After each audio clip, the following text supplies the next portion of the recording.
Did you know there were two queens in the book of Esther? The first one's name was Vashti. She was queen to King Xerxes. They were over much of the world at that time. They had princes under them and many territories. After a feast of much celebration, after about what I think was 6 months, the king decided to also throw a week-long feast for the rest of the people that remained, which was the women, children, and such. Queen Vashti also threw a party that week for the women in her court, all of these being on the king's premises.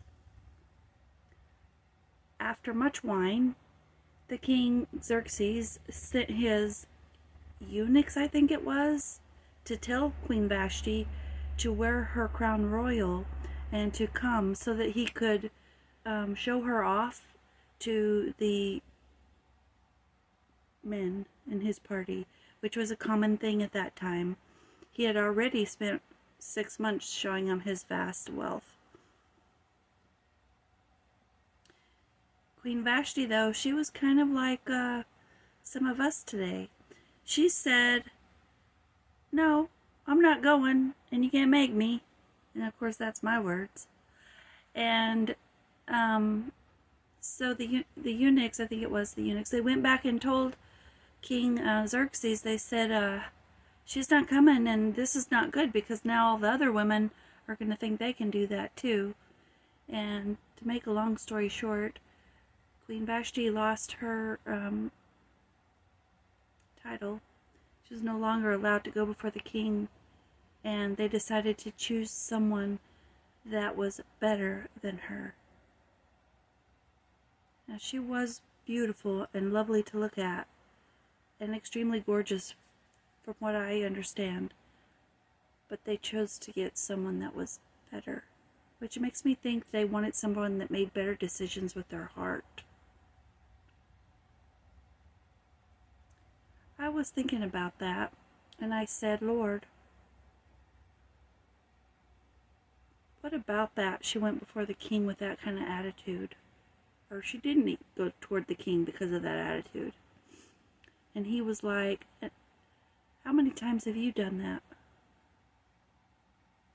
And it's very true that sometimes I want it my way, and I tell the Lord, no, I'm not doing that, and you can't make me.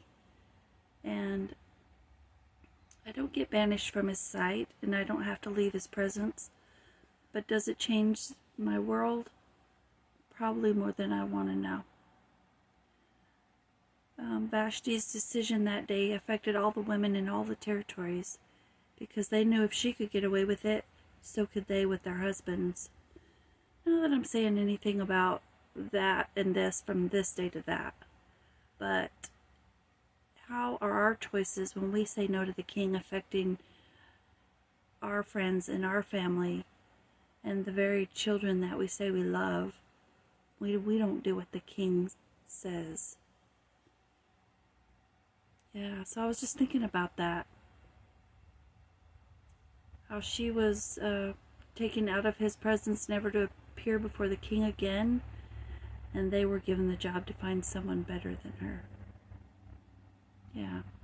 So think about it today when you say, no, I'm not doing it and you can't make me. Think about that.